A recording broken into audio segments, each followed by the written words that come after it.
અમે તારા બાપ છે, તું અમારો બાપ નથી. આપણે એમ કહીએ કે પાણી પીવું છે તો પાણીનો જે પેટ્રોલ છાંટે, આવા તો આતંકવાદી નથી મારતા, એવા પાડે છે. ગુજરાતનું ન્યાયતંત્ર અને પોલીસ પ્રશાસન અત્યારે એક એવા આરોપીથી ઘેરાયેલું છે જે સાંભળીને કોઈ પણના રૂવાડા ઊભા થઈ જશે. રાજકોટના એક પત્રકારે શહેરના ડીસીપી પર જે સનસનીખેજ આક્ષેપ કર્યા છે તે ખાખી વર્દીને શર્મસાર કરી દીધી છે. રાજકોટ શહેરના પત્રકાર સુરેશ વડેચાએ પોલીસ પ્રશાસન અને ખાસ કરીને ક્રાઇમ બ્રાન્ચ પર અત્યંત ગંભીર અને માનવ અધિકારોના ઉલ્લંઘન સમાન આક્ષેપો કર્યા છે. ખિલાડીને ચોરીનો માલ ઉતરે છે, એનો મેં વિડીયો વાયરલ કર્યો છે. એટલે આ બધાના હપ્તા ચાલુ હતા, એટલે આ બધાના ખુલાસા કર્યા ને એટલે હપ્તા બંધ થયા. પોલીસના હપ્તા ચાલુ, 2 નંબરના લોકો ચાલુ ઉતારતા હોય, આ બધા 2 નંબરનું કરતા, એટલે એના ખુલાસા મેં કર્યા હતા, વિડીયો ઉતારી વાયરલ કર્યા હતા. એના લીધે મને આ ટોટલ કરી ઉપાડી ગયું. ડીસીપીના માણસો બે ગયા લોકેશન ઉપર, જ્યાં હું પ્રસંગ માણસોના નામ નથી આવતા મને, કે સાહેબ બોલાવે છે તો હાલ થાય. એટલે હું પ્રસંગમાં હતો, પ્રસંગમાંથી હું જઈ અને ત્યાં આવ્યો ડીસીપી ઓફિસર ની બાજુમાં ડીસીપી, બીજા કે ચોથા માળે ત્યાં લઈ ગયા.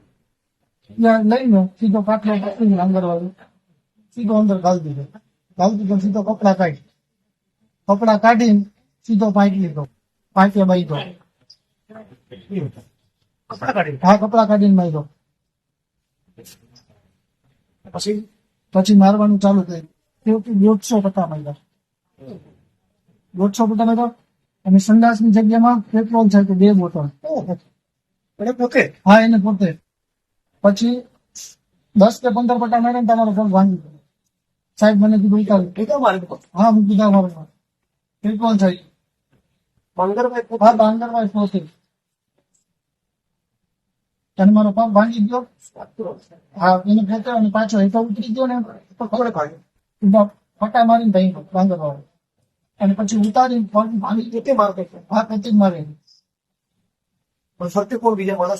માણસો બીજા હતા, અને 15 થી 20 જણા હતા. બસ બિલ્ડરના કેવાથી બિલ્ડર ડેવલપર છે, આપણે વિનાયક ડેવલપર. મારતી વખતે શું બોલતા કોણ હું? હા, એ આ શું આવતું છાપ્યું, બસ એક જ પ્રશ્ન, કોના કહેવાથી છપાણું અને ત્યાં શું લેવા છાપ્યો, કેટલી તારી આપે છે આગળ પક્ષા લેવાની. અને મારે કોઈ જાતનું બિલ્ડર સાથે કોઈ વહીવટ, મારો સિંગલ ફોન કે અને મારી જેટલી ફરિયાદ મેં કરેલી, મારી ફરિયાદ દબાવવાની પીપી કચેરીમાં કરેલી હતી, આરએમસી માં કરેલી હતી, મારી હજી બધી દબાવી હતી. અને મારી એ લોકોએ લઈ લીધી. ફરિયાદ તો શું કરી?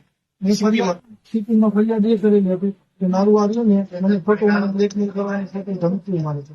મેં એવું કોઈ મારી કોઈ પૈસાની લેતી દેતી મેં મારી એવી અરજી કરેલી હતી. 6 તારીખે મારી અરજી ને પહોંચી, 6 તારીખે મારી અરજી દુબઈ ગઈ. હજી સુધી કોઈ કે મને કઈ આવ્યું નથી તપાસમાં. આ પત્રકારે ધારાસભ્ય જિગ્નેશ મેવાણી સામે પોતાની વ્યથા ઠાલવતા જણાવ્યું કે પોલીસ દ્વારા તેમની સાથે ગુનેગાર જેવું વર્તન કરવામાં આવ્યું અને આ પ્રકારની યાતનાઓ આપીને તેમને શારીરિક અને માનસિક રીતે તોડી નાખવાનો પ્રયાસ થયો. કેટલા દિવસ કસ્ટડીમાં? કસ્ટડીમાં 24 કલાક 151 કરી મને છોડી નાખ્યા. 100 સમય એટલા મારે. હા, આ 151 માં મારેલું છે. અને ત્યાંથી મામલતદારે જામીન કે મારે ત્યાં ચક્કર આવીને પછી પડી ગયો. ત્યાં ચક્કર આવીને પડી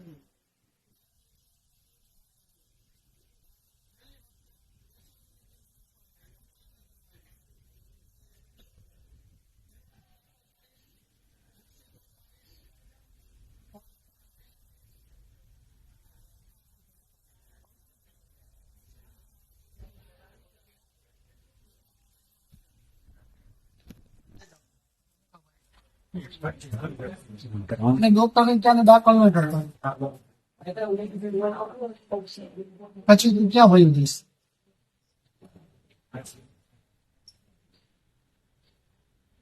અહીંયા ડોક્ટરે શું કીધું? અહીંયા ડોક્ટરે કીધું ફ્રેક્ચર. આજ સવારે એનું પ્રેશર આવ્યું હોય કે કોણ જાણે, સવારે મને રજા દેતા હતા. અહીંથી પરાણે રજા થઈને કાઢતા રહે. બાજી નો 112 મેં કોલ કર્યો, કીધું મને કાન દુખે છે, કાનના તમે રિપોર્ટ નથી કરતા, કોઈ ફોન આપતા નથી તમે. તમને મુદ્દાબાબતમાં જે ઈજા પહોંચાડી એ બધું તમે ડોક્ટરે લખાયું છે?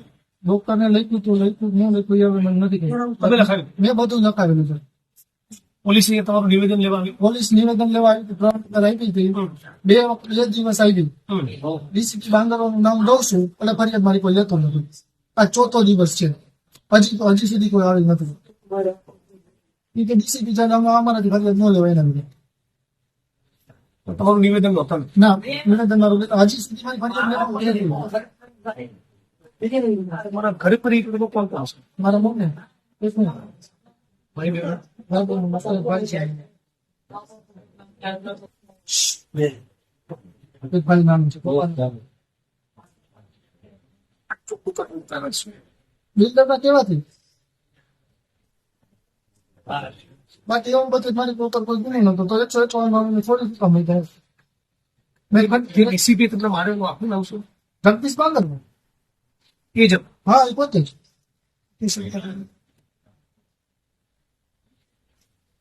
છે. સિવિલ ડ્રેસમાં આવ્યો, બ્લુ કલરનું ટી શર્ટ પહેરેલું હતું. પોતે જ બુધા બાળકનો પેટ્રોલ છે. પોતે જ પેટ્રોલ છાંટ્યું ને પોતે જ મારો પગ ભાંગ્યો છે. મારા પગ ઉપર પોતે પગ દઈને મચોડ્યો ઉભો રહીને માથે. જલ્દી સાહેબ મારો પગ ભાંગી ગયો, મને દવાખાને લઈ ગયો. દવાખાને હતું તમારો બાપ છો, મારી મા બેને મને ગારું દીધી છે ડીસીપી. સ્ટીલ હા, મા બેને મને તારી બેન ને તારી મા ને અમે તારા બાપ છે, તું અમારો બાપ નથી. પોલીસના વિડીયો તને બહુ વાયરલ કરતા આવડે. સમૂહ ખાસ પત્રકાર સુરેશ વડેચાએ જાહેરમાં ગંભીર આક્ષેપ કર્યો છે. કોઈપણ પ્રકારની FIR વિના રાજકોટ ક્રાઇમ બ્રાન્ચ દ્વારા તેમની ગેરકાયદે અટકાયત કરવામાં આવી હતી. પત્રકારનો દાવો છે કે રાજકોટ ક્રાઇમ બ્રાન્ચના ડીસીપી જગદીશ બાંગરવાએ કસ્ટડીમાં તેમના પર અમાનવીય અત્યાચાર ગુજાર્યો છે. અને તારે જે કરવું એ કરી લેજે, પછી ક્યાં ભાઈ દેશ મારે મને મરી જવું છે. હું એકવાર જીવતો રહી ગયો ને તારો ફોટો ઉતારવો, બાકી મારી નાખજે મને. હું દીવાનો નથી, મને મરી જવું.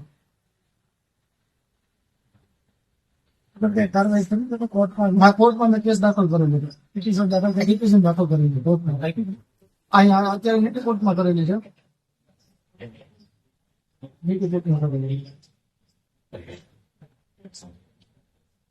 પોતે તમારા કપડા એને પોતે એક વખત 2 વખત લટકાડ્યો ઊંધો. ઊંધો? હા, ઊંધો પાઇપ લટકાડ્યો. આવી રીતના આમ કરી આરામ છે. આમ કરી આમ લટકાડ્યો, વચમાં પાઇપ રાખ્યો અને દોયડા બાંધે અને ગળા ટૂંકો દીધો દોરી લઈ. હજી તો પૂછી દો. હા, દોરી આસન આવ્યો છે, નિશાન દોરી ઓહો, બધું ડોક્ટરે લખાયું તમે? આ બધું ડોક્ટરને અમે ડિટેલ હોય, ડોક્ટરે લખ્યું ન લખ્યું અમે તપાસ હજી નથી. તમે બોલતા ત્યારે ડોક્ટર લખતા હું લખ્યું એ નથી ખબર આપણને. ફાઇલ આપણને દેતા નહીં એટલે આપણે કોઈ જોયું નથી કઈ. ડોક્ટરે લખ્યું ન લખ્યું, પણ આપણે ઓમાં બધું દાખલ કરેલું છે પિટિશન. ડોક્ટર સારવાર કરતા નથી કઈ કરતા, બધું આપણે લખેલું. કોના કેવાથી દબાણ ત્યાં બધું થયેલું છે, બધું આપણે દર્શાવેલું છે કોર્ટમાં. કાનમાં બી કાનમાં નહીં, આ રહ્યો ને કાનમાં 20 થી 25 થોડા માર્યા, કાનમાં ધાક પડી ગઈ, કાનમાં કઈ સંભળાતું નથી. અને માથા ભટકેલા આવું લાગ્યું ને તમે આ બધું આ બધું છે ને?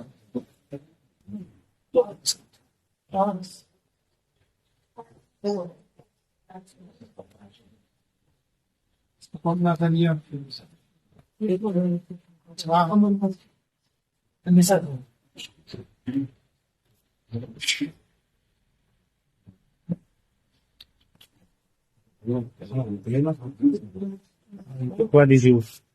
પાછળ લઈ ના પાછળ નથી, આ વાહન છે. પેટ્રોલ ગુનામાં નાખવાની આટલી બધી વિકૃતિ કેમ છે? એવું નથી, બધા આરોપીને નાખે. એક આરોપીને નહીં, બધા આરોપી જેટલા આરોપીને મારે છે ને બધા આરોપીને આવું જ કરે. મારા ભેગા બીજા 3 જણા હતા ને એને આવું જ રીતના માર્યા બોલમાં. એને મારતા જોયો હા મેં મારી હારે જ લટકાડેલા હતા ફાઇટમાં. બીજા લોકો બબે લોકો એક એક ફાઇટમાં બબે લોકો એક ફાઇટમાં ટીંગાડી. તો એ એસીબી નો રૂમ જ છે કરેલો. આ ડીસીબી માં પોતાનો રૂમ જ છે, પર્સનલ રૂમ છે એનો. ક્રાઇમ બ્રાન્ચ આ ક્રાઇમ બ્રાન્ચ પર્સનલ એનો રૂમ છે. અને મારતા વિડીયો મારા ઓપન વિડીયો મારો એને વિડીયો ઉતાર્યો છે બાંગરમાં. અને પોતે હા એને પોતે એના ફોનમાં ગુદામમાં પેટ્રોલ કઈ રીતે નાખતો હતો? પિચકારી નાખતો હતો. શેની પિચકારી? પેટ્રોલની બોટલો ભરી ભરી.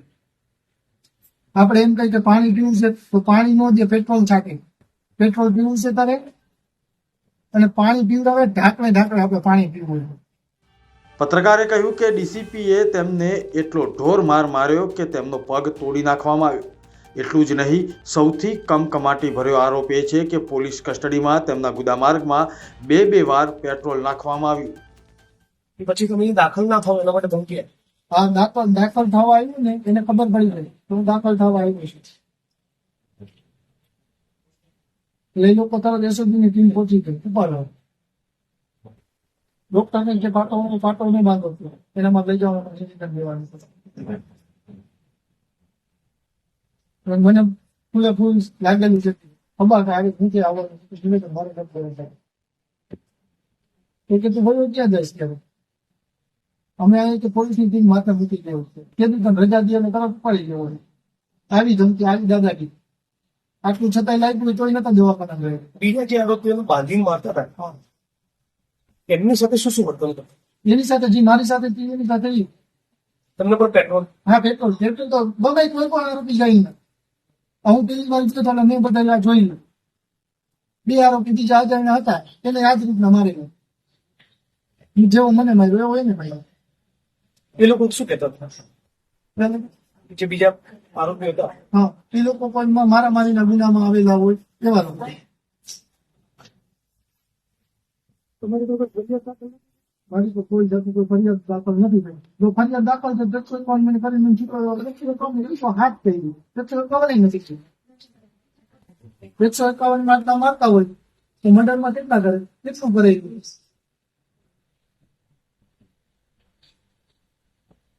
તમારી સરકાર જોડે શું અપેક્ષા?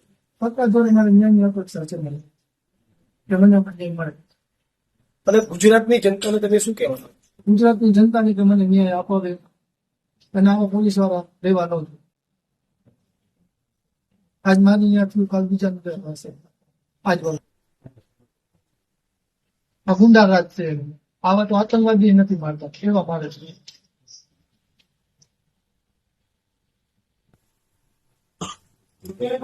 ચોરી કરવાનું શીખવાડે છે જ લોકો. ચોરી કરવાનું શીખવાડે છે જ લોકો. નિર્દોષને મારવાનું એના ખુલાસા કરી એટલે મારવાનું. સત્ય હકીકત બહાર લે એટલે મારવાનું. અમારા હપ્તા બંધ કરી દીધા કે ખુલાસા કરો તમે પ્રેસ વાળો. તારું પેપર બંધ કરી દે છે.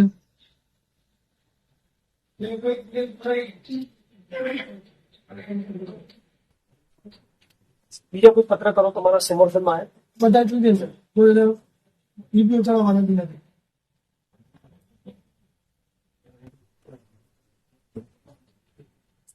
નિવેદન કઈ કરું કે ના એના વિરુદ્ધ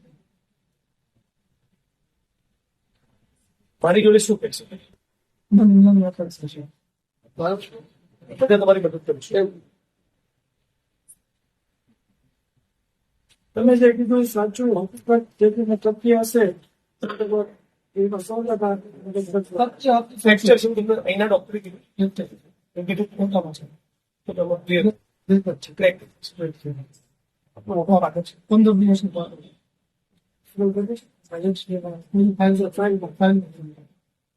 સુપ્રિન્ટેન્ડન્ટ અહીંયા કોઈ મળવા આવે? પહેલા સિવિલના સુપ્રિન્ટેન્ડન્ટ કોઈ મળવા આવે? મેડિકલ ઓફિસર કાર્ય નથી.